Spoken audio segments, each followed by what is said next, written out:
You're listening to Later with Mo Kelly on demand from KFI AM 640. I'm Mo Kelly. I'll stay with you until midnight, and then Tim Conway Jr. will take over for me, and he will go from midnight until 3 a.m.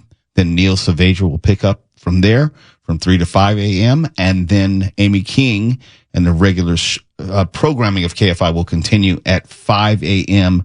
as normally scheduled. Want to give you some updates on these fires and also evacuation orders. The evacuation area for the Palisades fire has been expanded to East Kenter Avenue and north to Mulholland Road. And this is coming from the LA Fire Department. The evacuation orders are still stretching south to the Pacific Coast Highway and west to Topanga Canyon Boulevard. President Biden has released a statement specifically on the Palisades fire.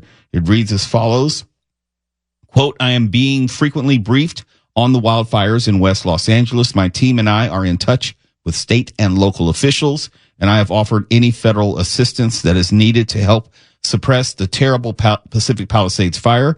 Earlier tonight, FEMA approved a fire management assistance grant to support areas that are impacted and help reimburse the state of California for the immediate firefighting costs. My administration will do everything it can to support the response. I urge the residents of the Pacific Palisades and the surrounding areas of Los Angeles to stay vigilant and listen to local officials.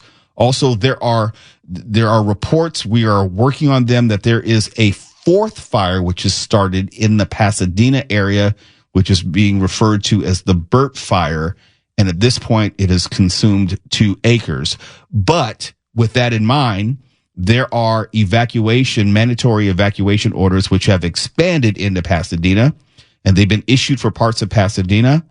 And the evacuation order is for the area east of Allen Avenue, north of Washington Boulevard, and west of Sierra Madre Villa Avenue. And an evacuation center has been established at the Pasadena Civic Center at 300 East Green Street. Twala, you know this area well. What can you glean from that?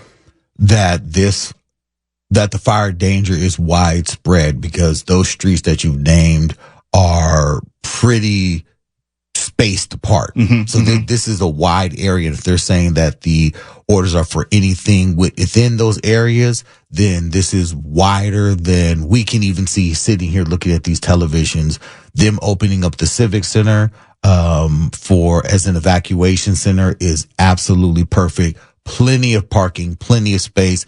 That's how you respond to a crisis. You make sure that there is space enough, and you could open it up where you could have, a section just for animals in there, because it is a small convention center.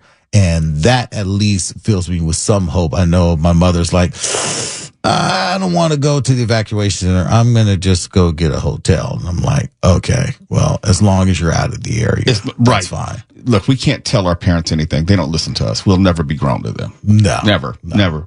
Give you some more information. We had talked about the rising speed and force of these winds. They should possibly peak at around midnight if earlier forecasts hold true, which means gusts could reach up to 80 miles an hour, and the National Weather Service has said that isolated gusts could top 100 miles an hour in the mountains and foothills. Red flag warnings are in effect and will remain in place until 6 p.m. Thursday for the Malibu coast, the Santa Monica Mountains recreational area, the San Gabriel Valley, the San Fernando Valley, Calabasas, the Santa Clarita Valley, the San Gabriel Mountains, and the 5 freeway and 14 freeway corridors. That's until Thursday, red flag warnings. And put another way, that, as I said earlier, we're at the beginning of this. It's going to, unless we're very, very fortunate, it's going to get worse because of the winds, because we're seeing more fires now than we did just 2 hours ago. When we came on, it was just the Pacific Palisades fire. The Eaton fire was just barely being talked about. Now we have the Sylmar fire and the Burt fire in the Pasadena area. And if you look at any television coverage, they're saying explicitly that the Pacific Palisades and the Eaton Canyon fire are burning out of control. It's not going to come under control anytime soon. 0% contained. And with the wind getting higher or faster or stronger tonight and maybe peaking sometimes around midnight, that doesn't mean it's going away, because you look through the rest of the week, we will have winds and there is no precipitation in the forecast at all. We have been super, super dry. No, we don't like it when it rains, but God help us, we needed it badly to just moisturize some of the brush out there, and now we don't have it. So everything is just ready to go. And I mean this respectfully, all this information that we're giving you right now is going to change tremendously in the next few hours. That's part of the reason why KFI is going to continue its coverage throughout the night, because you need to know this as it is updated. You don't need to just wake up and then hopefully hear it. You need to have that information made available to you the moment it is available. And that's why we're continuing our coverage throughout the night into the morning. If you have to stay up with us, because we're going to be up all night. You can be up all night with us. Tim Conway Jr. will be here. Neil Saavedra will be here. Amy King will be here to start off the morning. And we're going to make sure that you have all the information, because if anything, we know that as the winds become more powerful, the fires are going to spread more easily. We've seen how the Eaton fire has grown exponentially in just the past couple of hours. We now have the Sylmar fire, and we also have the Burt fire in Pasadena that we're all watching right now here from the KFI 24-hour newsroom. So keep it right here. We have more. We're going to give you the latest information. We're going to give you the latest on evacuations. We're going to give you the latest as far as the size of the fires and where you need to go, what you need to be looking out for. You're listening to Later with Mo Kelly on demand from KFI AM 640. Mo Kelly here with you until midnight, and that time, Tim Conway Jr. will take over in our continuing coverage of the multiple fires across Southern California, from the Pacific Palisades fire to the Eaton fire to the Sylmar fire, and now the just starting Burt fire, which is in the Pasadena area. We told you about the mandatory evacuations in the Pasadena area. Last segment, we had Eileen Gonzalez tell you about the Sylmar mandatory evacuations a few segments ago. This is a very fluid situation. We can't tell you where all this is headed, but we do know in the approaching hour or two, we should be at the peak speeds of these winds in this windstorm, and that could really escalate things. Speaking of, the Eaton fire just jumped from 400 acres to 1,000 acres. And that was first reported at 6:30. So in under 5 hours, it's gone to 1,000 acres. We told you last segment that it and the Pacific Palisades fire were, quote, burning out of control. So it's not going to hang at 1,000 acres. It's unfortunately going to be considerably worse, because there's nothing containing it. There's 0% containment. So if you just heard Tawala Sharp say, the Eaton fire has now eclipsed 1,000 acres. We know that the Sylmar fire, if I'm not mistaken, is at 100 acres. The Burt fire is about 2 acres, and the Palisades fire has burned more than 2,900 acres.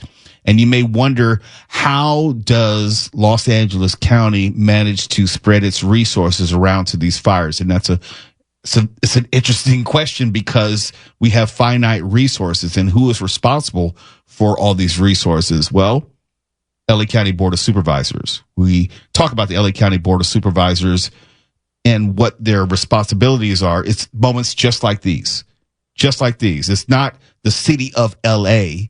You wonder who runs LA County. It's the Board of Supervisors, and they're responsible for allocating these resources, first responders to this fire, to that fire, if need be, calling in resources from outside the county, as they've already done, to make sure that we have some sort of contingent to fight all these fires simultaneously. It's a shell game in many instances, where you're trying to move and reallocate resources as best you can, protect as many structures as you can, protect as many homes and people as you can. But that's separate and distinct from trying to contain the fires. That's why the mandatory evacuations are so very important for you to follow. So very important. because it works in concert with the allocation of these resources to make sure that we're not wasting resources to save people who should have evacuated themselves hours prior to. And also, we don't want to endanger first responders unnecessarily. It's dangerous enough, but we don't want them to have to go get people who just didn't want to leave their homes and put themselves in danger and also further squander resources unnecessarily so. So we all have to work together. We all have a role to play. My role is to make sure that you have the information, that you know about the mandatory evacuations. Your role is to make sure that you tell your friends, that you tell your family members, that you make sure all the people in your circle know, and then you respond accordingly. If you are in a mandatory evacuation area, you go. Period. And if you know someone who might be in a mandatory evacuation spot, you reach out to them. You make sure that he or she or they know about it. Part of the reason why sometimes people are slow to respond is they don't know. We talked about the power outages that people have been experiencing all across Southern California, some from Southern California Edison, in which they've intentionally turned off the power to decrease the likelihood of extra fires taking place or occurring.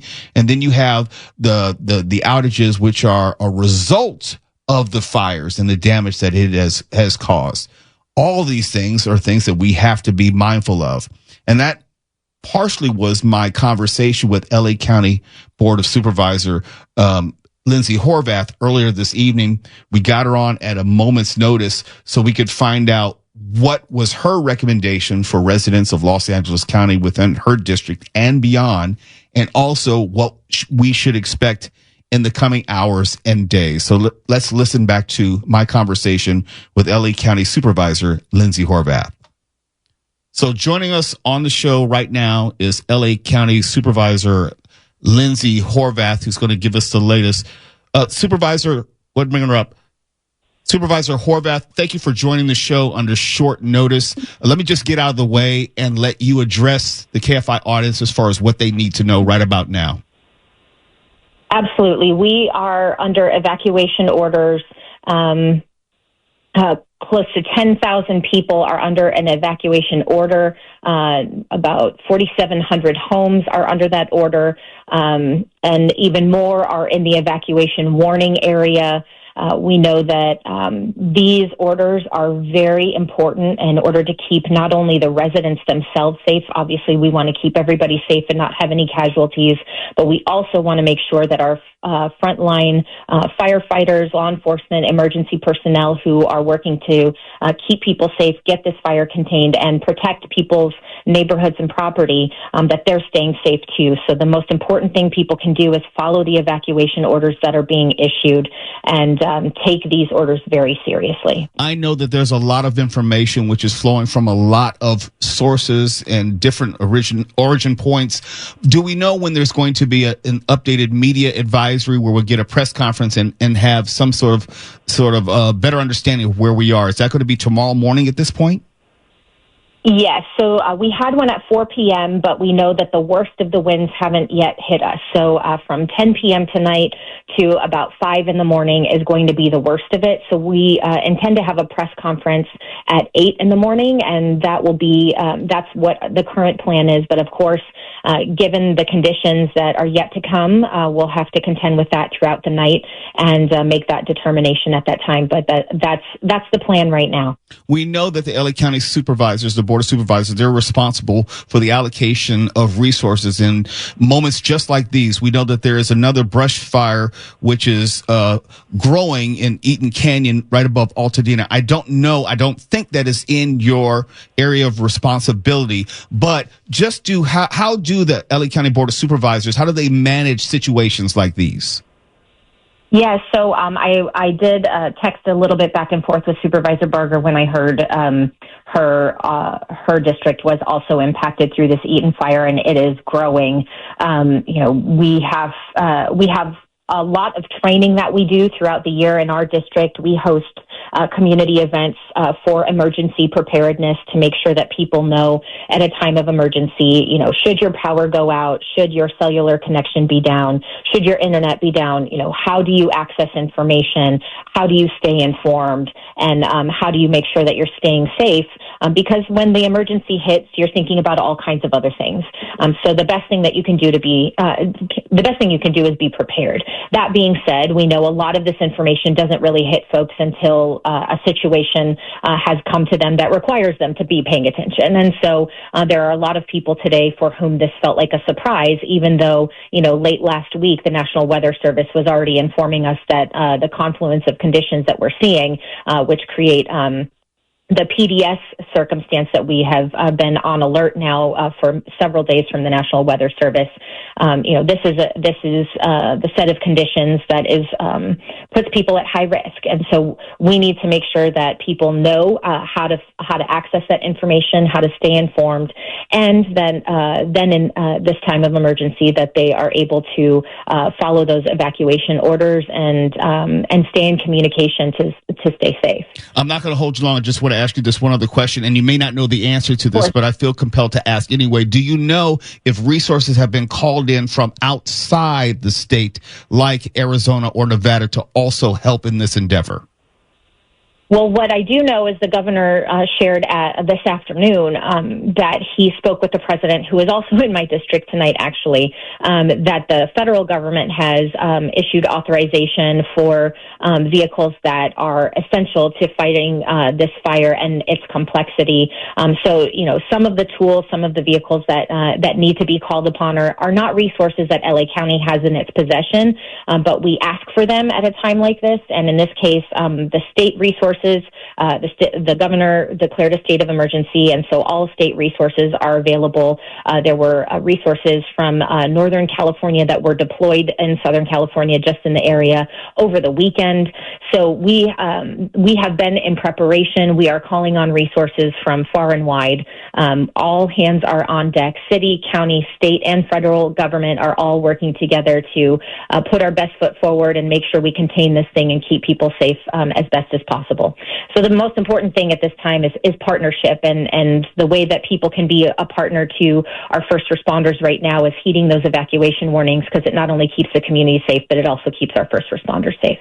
LA County Supervisor Lindsay Horvath. Supervisor Horvath, thank you for coming on under really short notice. I hit you like 3 minutes ago, and then you came right on the show. Thank you so much, because it's a valuable asset. I always appreciate the opportunity. All right, we'll talk soon. Of course. That was LA County Supervisor Lindsay Horvath from earlier this evening, but the information she gave was solid then and solid now as far as respecting and following the mandatory evacuation orders. And also, we talked earlier in the evening about having a go bag for situations just like these, where you're ready to go, whether you need to move a relative or just your family, pets.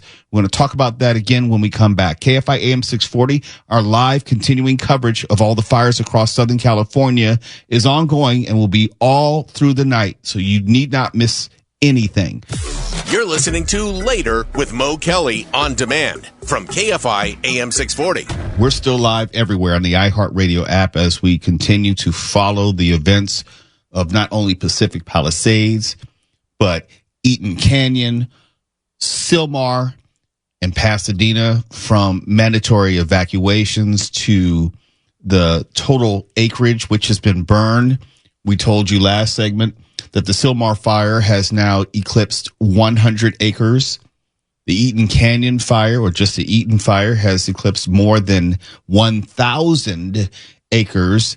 The Pacific Palisades is still listed at 2,900 acres, but since it is also listed as being out of control, it's safe to say that that number is going to jump precipitously and by the next update. So the 2,900 acre number is probably not current anymore. And I expect when we do have that update, that number will be tremendously increased.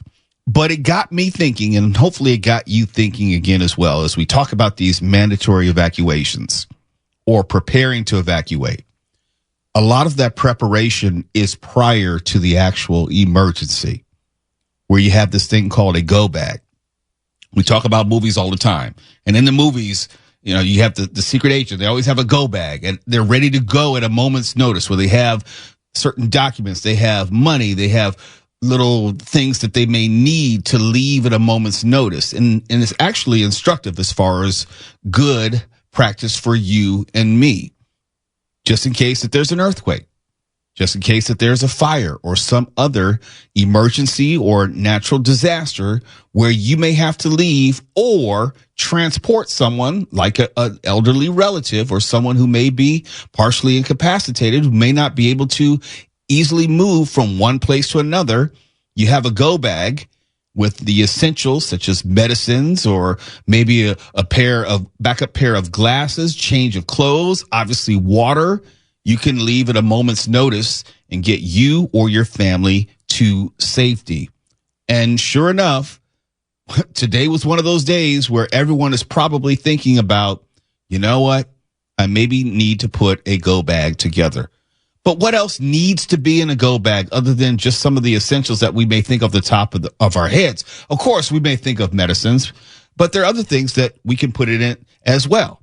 Now, this latest shaker is another reminder that we should be prepared for future quakes and other natural disasters. SoCal News Orange County reporter Michelle Geely has some tips on how to be ready.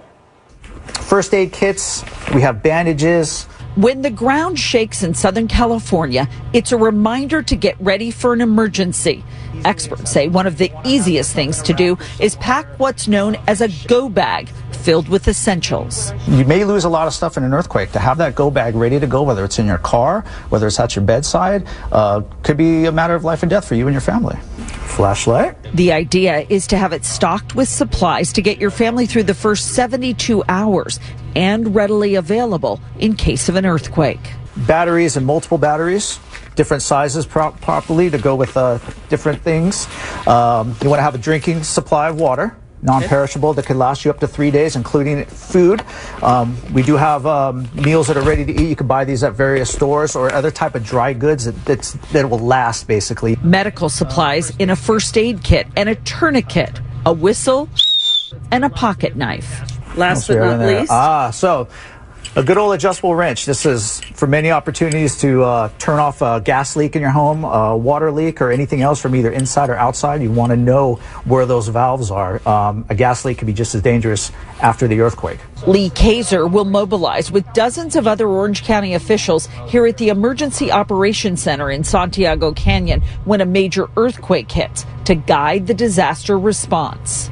And here are some other things that you should have in your bag. Medication, cash, pet food if you have pets to care for, an extra set of prescription glasses, and don't forget your ID. But I think which is not discussed in that segment, and it's pretty thorough. If you're a parent, it can't be just you. It's got to be the kids. You know, there are a lot of things you have to pack with kids.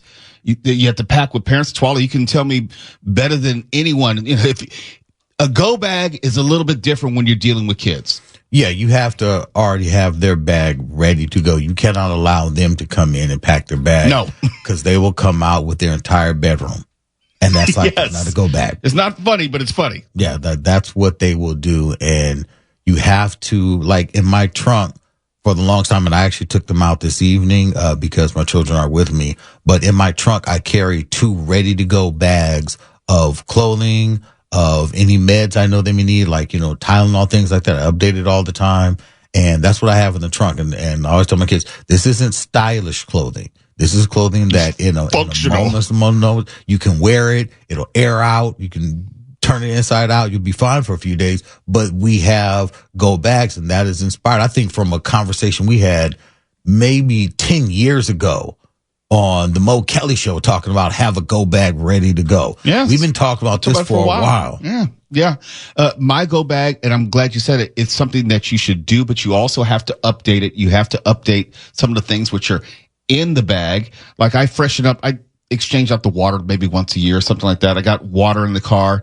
I have a few changes of clothes. And what I do is an old set of clothes that maybe I would have thrown out or taken to the Goodwill, I just throw it in my car. Yep. You know, a few changes of underwear, a few pairs of jeans and t-shirts. And obviously I got little knickknacks where I can, with hand wipes and body wipes, just things to get you through a situation. It's not permanent. It's not for 2 or 3 weeks, but in a pinch, it will get you through.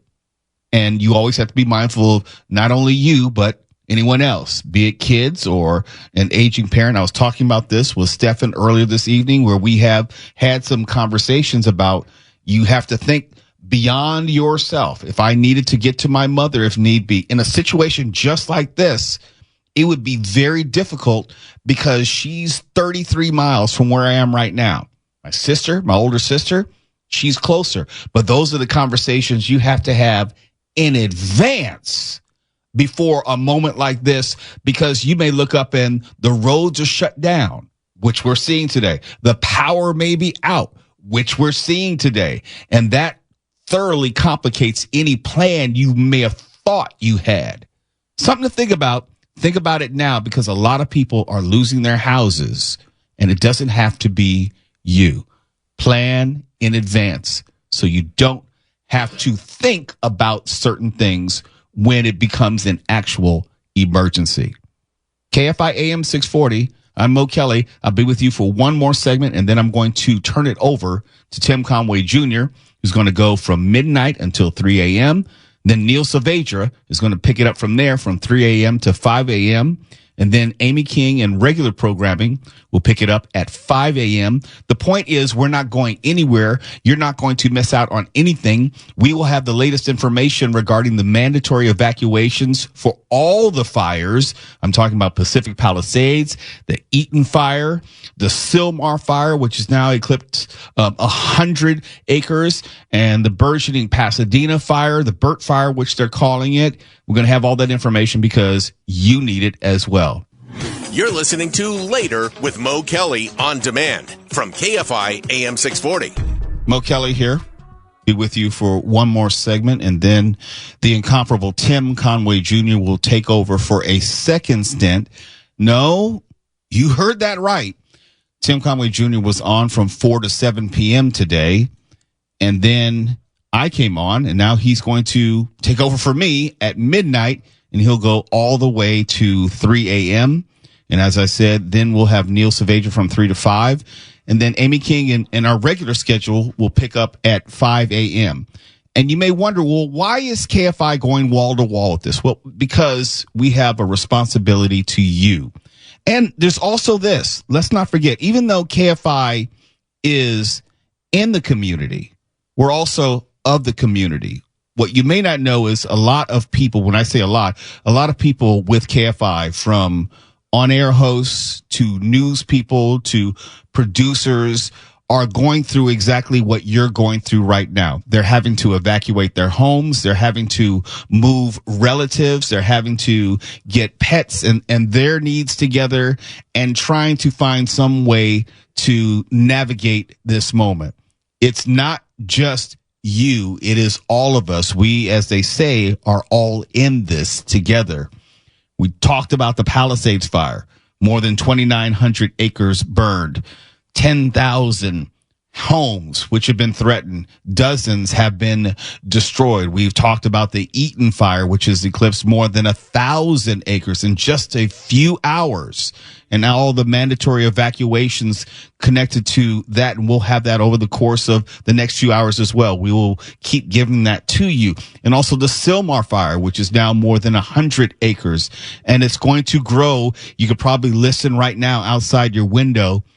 The wind is probably picking up more and more. Now, from my studio, I can't hear it, but when we were taking calls earlier, I could definitely hear it. To Wallace Sharp, when he was evacuating his family, he was telling us about how strong the wind was. I can look outside and look at the trees swaying, and that gives me some indication. But to hear it and experience it is probably very different. Now, when you were driving in it, you were saying it was not easy to maneuver. No, it's not easy to maneuver at all. And I've got a very heavy vehicle, so I thought, it's going to be nothing. And it took everything I had to stay in the lane, because the wind, it feels like a car is hitting you out of nowhere. So it's like your car just jerks to the side. And I saw a lot of cars swerving hard into other lanes. saw at least one accident on the way there. And then the debris, people swerving to avoid tree branches and freeway signs on the highways. It's if you can stay home, please stay home. Please clear up the streets. But it's also, I know it's very scary. It's very scary for a lot of people. Everyone is running like chickens with their heads cut off, and there's a lot of panic. I would just encourage calm during this storm. Yeah, and slow down. I know we all want to get where we need to get, and unless you are under in real extreme danger, slow down. There's debris, as we've talked about, in the roadway. There are people who are rightly or wrongly panicked, and they're scared, they're unsure, they're unclear about what's going to happen to a family member. Maybe they can't get in touch with him or her because the power is down. Look, I have a lot of friends who are more older who have a landline, but they're not easily accessible. And if they've been evacuated, you may or may not be able to get in touch with them. And so I know that people are struggling to get in touch with their loved ones because of the loss of power, because of the uncertainty with the evacuations. You may not know where everyone that you care about is, but still, we have to be safe. We have to slow down. Well, I've been watching the news coverage just like you, and I see not small items of debris, but large trees in the road, on the freeway. And it's not something that you're going to be able to avoid at 60, 70 miles an hour. So just slow down for the benefit of yourself and everyone around you. And we're looking at the weather report. It doesn't look like there's a hint of precipitation for the rest of this month. No exaggeration. So this dry weather, this wind, which is supposed to continue throughout the better part of the week into Friday, is going to mean that these fires are going to be a considerable issue at least into the weekend, and may even be worse because of where we are right now. We see the trajectory of the Eaton fire, especially, which went from 0 to 1,000 acres in a matter of hours. We know that Pacific Palisades is still burning out of control. We know that Sylmar is picking up steam as it's gone from nothing to 100 acres relatively quickly. So all these fires, and they're not going to have the adequate attention because they're just not enough resources to spread around to deal with all of these fires, manage all of these evacuations, because let's not forget, it requires resources to make sure that there is an orderly evacuation process. And we have to make sure that we're not getting in the way of ourselves by making it more difficult for first responders to do their job. They're human just like us. They're worried about their family members. They're worried about their homes just like we are. And the least we can do is make sure we're not making it more difficult for any of them. We're not making it more dangerous for any of them. There was just a report of at least one firefighter who was badly injured in the Pacific Palisades fire.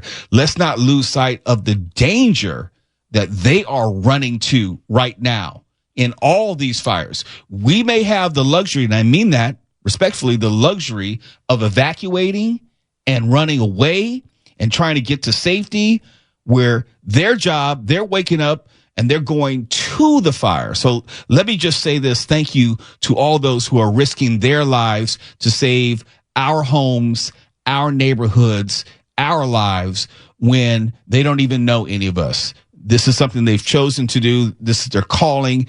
And I appreciate each and every one who is willing to put themselves in harm's way for people they don't even know, haven't even met. So let me just say specifically and personally, publicly, thank you to all of our first responders for everything that you do.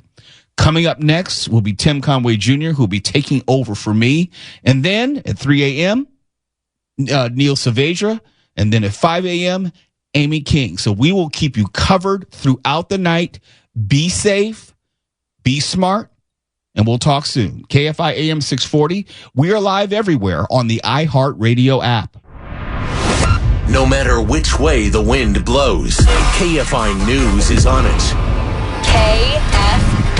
And WST HD2. Los Angeles, Orange County. Live everywhere on the iHeartRadio app.